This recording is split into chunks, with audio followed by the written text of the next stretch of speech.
Today's clean comes at you with a small difference. We're going to be deep cleaning wine washing machine. Now, why are we starting with a 2 litre empty bottle of pop? I'll show you why. We're going to cut it in half. From there, you're going to cut a good size square out of the top, but be careful not to go all the way down the sides of the bottle. Next, on the opposite side to the hole you've just cut, you're going to cut a small square. Now you can leave the lid on your pop bottle or you can take it off. It really doesn't matter. It's not very important. It doesn't have to be there. Now, why have we built this little contraption? My machine doesn't have one of those handy hoses to drain out excess fluid. And also, if you do have one of those handy hoses, there's always water left in that reservoir. This generally means a flood all over your kitchen floor and under your washing machine that you either have to clean up with a mop and bucket or clean up with more towels, causing you more laundry. That handy little device we just made will stop all that, and you'll see how in just a second. So you're going to take a tray. I'm using an oven tray that is lower than your outlet. That's really important. It has to be lower than your outlet. Then you're going to take your newly made little device. Obviously, if you've made one before, you're reusing it. Keep that plastic recycle. Now the little hole is going to go at the bottom over your oven dish or whatever tray you have, and your big opening is where your hand's going to go in to help you unscrew.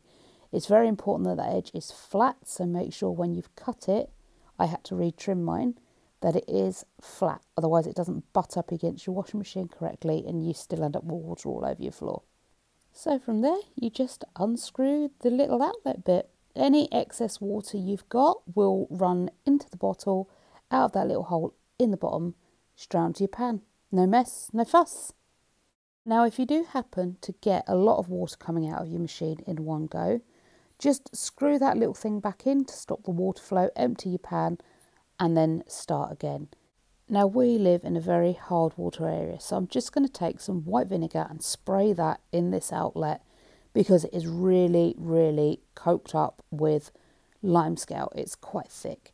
I do use limescale preventer tablets in every single wash I do, but they don't seem to have done much good.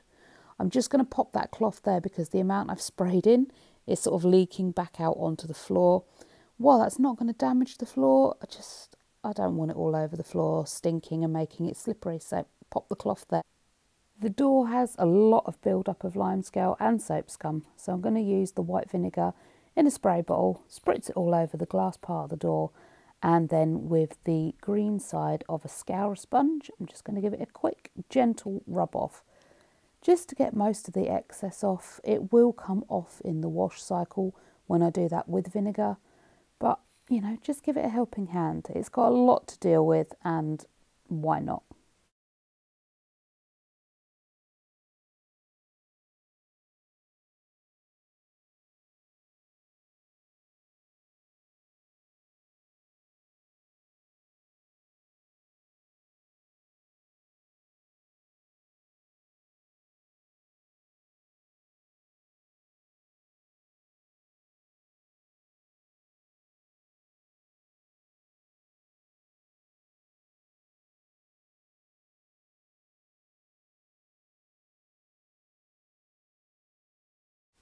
So again, with the trusty white vinegar, I'm just going to fill this jug, and then I'm going to pop that little, I don't know what you call it really, the screw-in bung that stops the water coming out of the bottom machine. I'm just going to throw that in there and let that descale. I'm not going to do anything to it, just let it soak. While that is soaking, I'm going to do the soap dispenser drawer. I am a sucker for the fabric softeners and the instant wash boosters, and they do seem to leave quite a bit of residue in my machine, probably because I'm overusing them, who knows? And given that my washing machine is quite a damp place to be, everybody gets mould, and I suffer with it too. So the white vinegar, just give that a good spray on everything, let it sit for maybe a minute, maybe two, and then just wipe it off, and it comes off so easy. You can even see on the screw-in bung plug thing how it's fizzing where it's dissolving the limescale.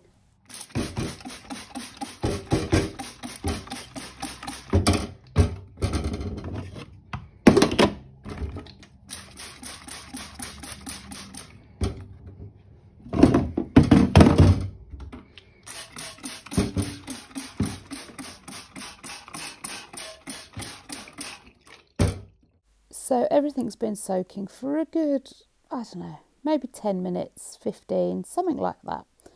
But you know it'll be ready when you can just wipe the lime scale and the debris off and it just slides off with your finger. So now we're at that stage. I'm just going to give everything a quick rinse before it goes back in the washing machine.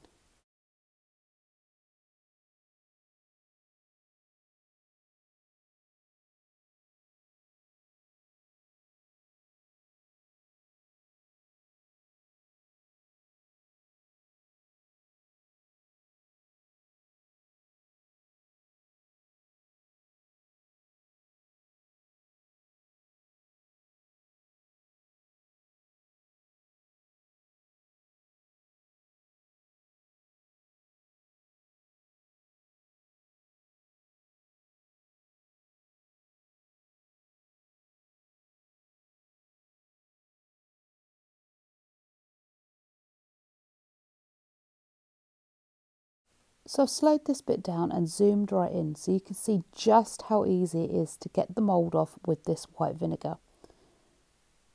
Not even using the scourer side of the sponge, not using much pressure, whoop, and it just comes straight off. This bit in the corner, as you can see, there's like a lip there, so it is very fiddly for me to get the sponge in at the right angle to wipe the mould off. But once I get the right angle, done, it just comes off. I will show you this sped up so you can see just how quick it actually was for all this mould just to wipe off and be gone. I don't know who designed washing machine drawers, but there does seem to be an unnecessary amount of nooks and crannies in these things that are impossible to clean. But the vinegar gets through a lot of it so easy, so quick. And it's just so fiddly, even like here, trying to get this fabric softener build-up off.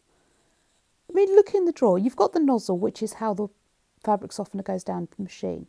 But what is that tiny little excess bit of plastic in the middle of the drawer?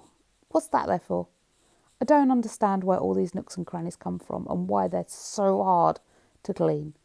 Surely there must be a manufacturer somewhere that can just make a simple drawer that doesn't have so many nooks and crannies.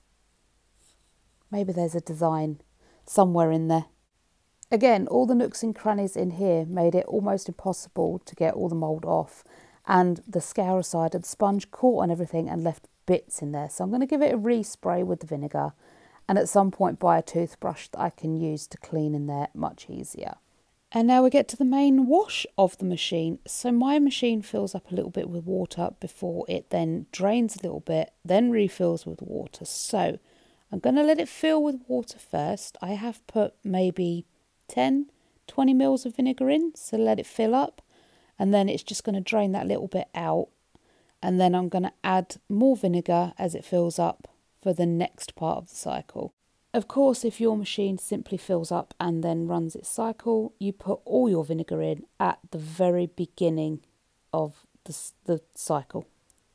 There are arguments on how much to use. Some say a cup, some say 5 cups. So I'm using 300 ml. It seemed to work very, very well. Also put a healthy squirt in the fabric softener compartment just so at the end of the cycle it gets an extra little dose. And then your washing machine just goes on for the hottest, longest cycle you have. And that's it. Let it go. Very easy, chemical-free cleaning, and it works even in our area, which is heavy, heavy lime scale.